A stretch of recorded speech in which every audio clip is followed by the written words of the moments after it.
ต่อไปนี้จะเป็นนิทานเรื่องนางยี่คำกอซึ่งเป็นเรื่องคล้ายคลึงกับเรื่องปลาบูทองของเราไอ้นี่จะเป็นผู้เล่าคุณโกเรื่องมีมันสองโกจังมีมันสองโกวันเรื่องพักบะจังสีไปสอนคึกกาไปสอนคึกที่น้องมีลงไอ้ใดป้านำทั้งมีหน่อยเหอมาตั้งมาหงสีเอามามีหน่อยมามีราคาสองโกในจำมีลงในลูกมันดีจีมีอ่อนในลูกมันดีนังในเอามาสีมาเหอหังผูมันมีหน่อยแต่มาสอดผูมันเล่ามีลงมากระสังก็ไม่เฮ็ดเก้าได้เอามาป้ามาหงมาตั้งนังในว่าสีผูมันหายมาเจ้าเด็ดมาเอาไม่เล่นมาสีแต่มาบบตายหึงมีลงมันว่าสีเลจีลูกมีลงมันไหนเล่นมาเล่าหึงเมมันเมเอ้ยมาป้าก็มาได้ป้าสอนป้าก็มาได้ลายกว่าปืนไหนเอาปูเอาใหม่มาแต่มาบบมาจะฮิตนะฮือเมื่อยามนั้นเมมันสังทั้งลูกสาวมันลูกเก้าเอ้ยมาสังว่าเก้าตายกะสังว่าเก้าไปปิ่นเตาค่ำกะเขาไปปิ่นเตาค่ำสังว่าเก้าไปปิ่นเตาค่ำกะมือยามนั้นมือคือมือสังว่าเปิ้นฮิตจากมาอันเมคือมือตะหักเหิงมือนังในวาสีเมมันบิงนำปิ่นเตาค่ำกะยาวปุ่นสีในโปมันเอาเบ็กใหม่มาคาที่น้องมาหันสีปอกกะเจ้าปอกกะนังในสีหังเลจีใหญ่เมสาวมันกูมือกูวันฮิตจากวันใดหังเลจีหังลีอีเฮาเขาเดิดหังเลจีเฮาเขาปังาวันใดหังเลจีเฮาเขาปังาหังลีอีเฮาเขาปังาหังเลจีเฮาเขาเดิดนังในฮิตสีฮิตจักฮิตใจวันใดหังลีอีเฮาเขาปังาวันนั้นหังเลจีเฮาแก็บอ่อนนังในสีคือมือเลจีมาตีเมมันมาสีเมมันหักเฮานังในสีลีอีอันปีอันมันก็สังก็มาจังเลจีคือมือก็หันปีหันแดงหันเส้นมานังในสีวันเรื่องเมมันด่าหังลีอีเมื่อหิสังในพี่สาวเมื่อคือมือไปกันน้องเมื่อประจอมก็ดูหล่ะไปเลี้ยมดูหล่ะกระสังไก่พี่สาวเมื่อจิ้นสังไก่เขาขนาดเรื่องหหิจังมันเขาปังงาได้เก็บอ่อนได้มันปีฝันไหนเขาหนึ่งแน่นังในว่าสีวันเรื่องลีจอมมากระลังที่คุณตั้งซื้อไอ้แมบไว้ที่คุณตั้งกดไอ้มาเก่านังในสีต้องอันเรื่องปิดมาเลยจีมาห้องเมอเขามาออกมานังในสีเตาข้ามใหม่ออกมาเรื่องเฮิดมาหักเหิงเลยจีจิ้นเจ้าตองมันมือจำแต่เปื่อยว่าสีลีเลี้ยนมาหันอปีมาจิ้นสังแหน่มาดุมกะตองไอ้หันกะเตาคำเลึงหึดบิ่งนองกะมือจำนังนัดมันไปกะปอกกะไปเล่าหงโปมันหงเมมันเมเอ้ยอปีคือมือไปจิ้นหักเตาคำว่าสีหงเมมันไปเล่าเหอะก็มือจำนัดเมมันเมลีเขามีหน่อยใหญ่สุยมาหังมีลงไงหนึ่งหื้อตาเอาตายว่าสีหังกุนดูการนาบานตองไปอุดไว้เงินค้ำไปเฮาไว้สังว่าโปลีเขามาดูกันนาจำสู่เล่าหากตามันโปไม่ได้ชิ้นหนึ่งเตาค้ำใหม่มันจะตายว่าสีสู่โหหากฟันในตาขึ้นก่อนเตาค้ำจะได้จะได้หูน้องอันไหนว่าสีเตาค้ำจะได้อันนั้นว่าสีก็สู่โหหากตานังในว่าสีกูตีกูแดนอุดไว้นังในว่าสีเห็ดนังในเจ้าเอามาเองมาต่อยเองดินต่อยเต็กเจ้าเสือเตอสัตเจ้ามุนนอนกันนื้อมันปิ่นกะกันในเองดินในเต็กกะมูกะครอบอันนั้นไหนสิมันเราก็เลยดุกแอนดุกออนก็บอกเอ้ยก็ไข่นักเอ้ยอาก็เลยนังไหนสีข้างเมื่อจำนัดโปลีเขาถามไล่สังแหนมาข้างปิ้นสังแหน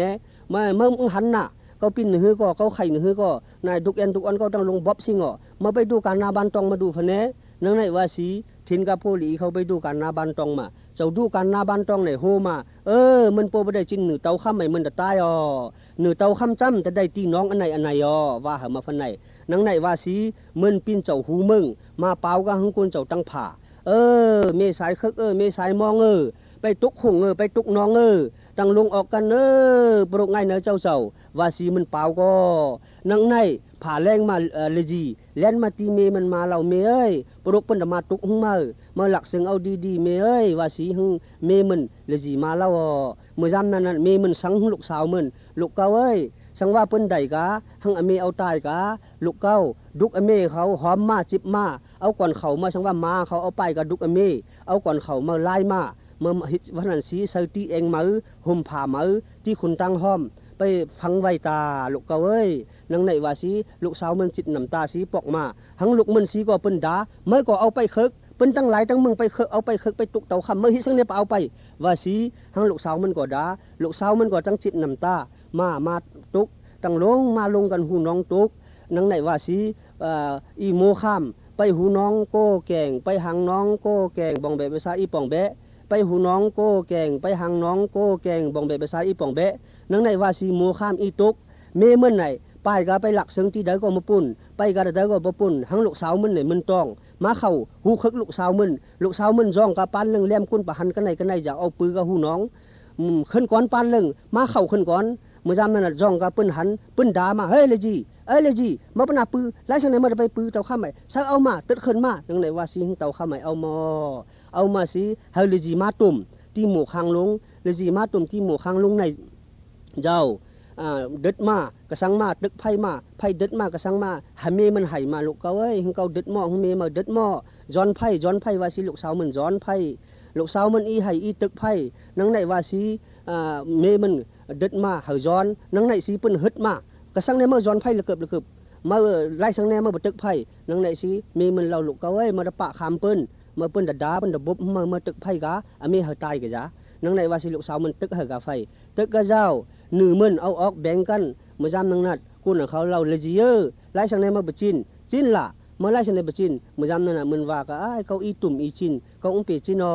มันอีไห้นางปะไก่เมมันซ้อนไว้สังไว้มันอีเลเอาเลจิบดุกมันเขาสวมหูผ่ามือซื้อนางในซีตีเองดินเอาไปกับไปพังไอ้คนตังห้อมห่อ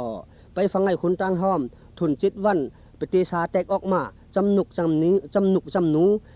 สิงติงโตรกู้ฟันออกมาฮือตองมาตุนปฏิสาออกมาห่อเมื่อจำนังนัดเลจีคาเลอีจังสองโกมาตำเข่าสีสิงคุกไอโมมาปีจีโกตะกาแหล่คองน้องอีตัวเปิดกุนโคกปีจีโกตะกาแหล่คองน้องอีตัวเปิดกุนโคกเมื่อจำนังนัดเลอีเล่าเมกระสังเน่ไม่ซักเฮาไอโมไม่ซักคุกไอโมพันไอจ่อเมมันเรามาไล่ไม่ซักกับพันเน่ไล่สังเน่ไม่ซักประจังไล่นังในซีลีไล่ไม่ซักกระเจ้าเมื่อจำนังนัดขึ้นก่อนตั้มเมื่อจำนังนัดก็ขึ้นก่อนโมมาปีจีโกตะกาแหล่คองน้องอีตู้ให้เปิดกุนโ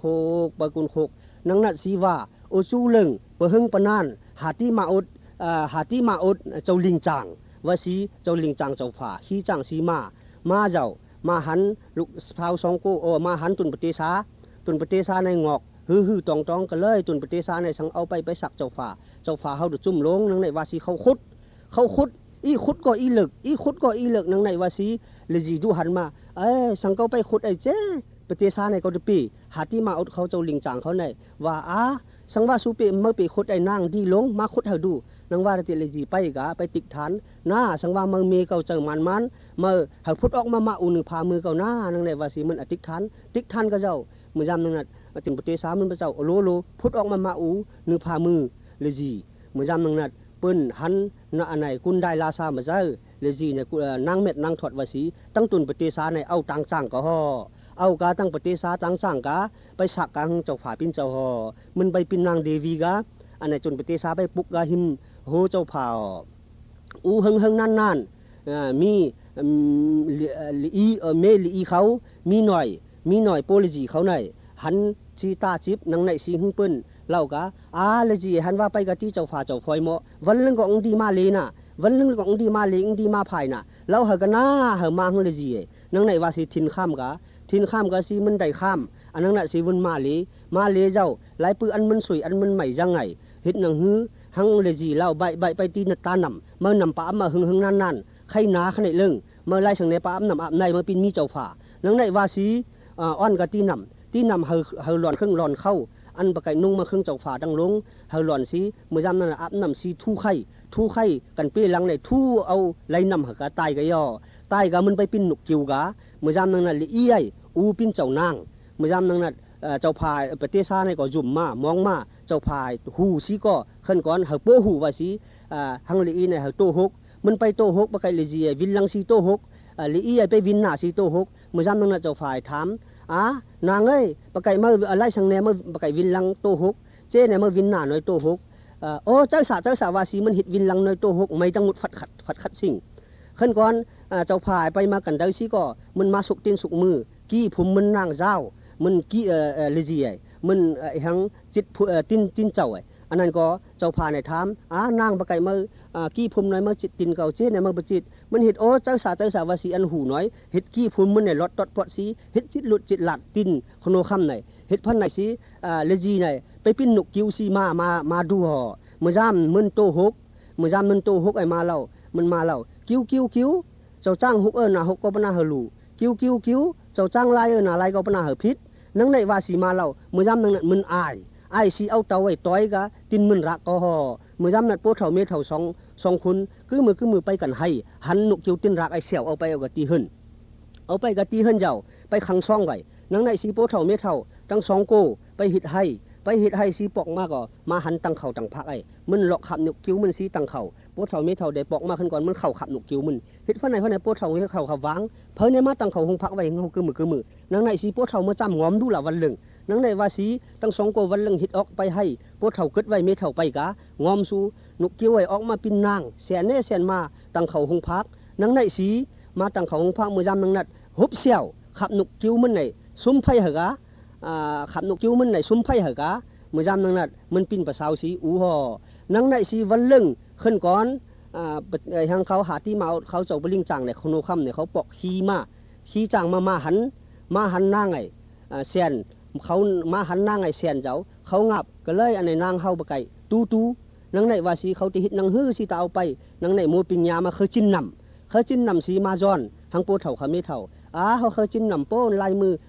ลูกปะสาวไหนเขาเคยจิ้นนำโป้เถ่าเขาไม่เถ่าในอีดูลูกปะจังล่างปะจังไหนเจ้าเขาเอ้ยเขาตะห่าลูกสาวเขาในกู้จางปีไปว่าสีเขาเล่านังในก็เขามาทอมงงจังไหนเขาตะว่ามอันตะกู้มันกระชังก็มาจังว่าสีจอนนังในสีเขาว่ามสีเอามานำมาเหมือนจะมาเหนำมันตีนำวันนำว่ามสีว่ามลูกสาวมันว่ามลูกสาวไว้ตั้งจางก็ย่อตั้งจางเอาไปกะเหมือนจำนังนั้นปฏิสาอันปะไก่จุ่มมองตั้งลงฮือตองมาฮือตองมาเมื่อจำนังนัดขึ้นก่อนหังลีเอาไปกะกันวันตกไปเอาจางจิบสีใส่มาหูเองเฮ็ดบ้องสุ่มเจ้าทิ้นหากะหังเมมันเขาห่อเมมันก็จุ่มเมว่าลูกสาวเก้าทิ้นหนือมาไปหากะหังนายมันเขาไปหากะหังป่ามันเขาไปหากะหังปูมันเขาหังกะชื่อพี่น้องมันเขาเนี่ยนายลูกสาวล้านสาวสู้ทิ้นมาเปิ้นเลอเปิ้นกุนเปิ้นเวิ้นพระเจ้าเลยพระเจ้าบังอาจังไปกันนายเฮาหนึ่งสมป้าสมมานังในว่าสีมันจ่องมันโจกงลูกสาวมันห่อเมื่อจำนังนัดอูวันเลิงลูกน้องใจลีสองโกจังเปียบเมมันไปโตหกกะน้องใจลีสองโกไหนเอาออกหนึ่งสีจีเมื่อจำนังนัดตีไพ่ใหญ่เหนื่อยโมมาจีจ่อหนึ่งปีอีจีจ่อหนึ่งปีอีวันไหนว่าสีเมื่อจำนังนัดน้องใจใหญ่เราหงปีใจกระชังแน่โม่ฟันไหนเขาเราก็ดูหลังอเมนังไหนว่าสีหังเมมันเป่าสีเล่ากะเมเหนื่อยโม่จีจ่อหนึ่งปีอีจ่อเมมันดามากระชังแน่สุตานคำพันไหนเขาคำบัจจัยก่อตานจิ้นกะละปีชาวสุเหมานังไหนว่าสีขึ้นก้อนโม่มาขึ้นก้อนลูกแอนไหนเขาเล่ากะนังไหนสีเล่าสีมันก็จังหูท้อมได้ยินโอ้เจ้าเนยขึ้นมาสีหูเจ้ามันหายหกตั้งลงมาขุนออกกะซิงเมื่อจำนังนั้นหันกะติ้นลูกสาวมึนหูลูกสาวมึนตั้งลงมือมึนตั้งลงหันกะเซิงมากุ่นเองนังในสีติ่งหูเจ้ามึนให้ห้องตายไล่เปิ้นว่าไว้สุยเปิ้นกาแมงแดงถึงตู้พระเจ้าไว้กาถึงตู้จางว่าสีหอ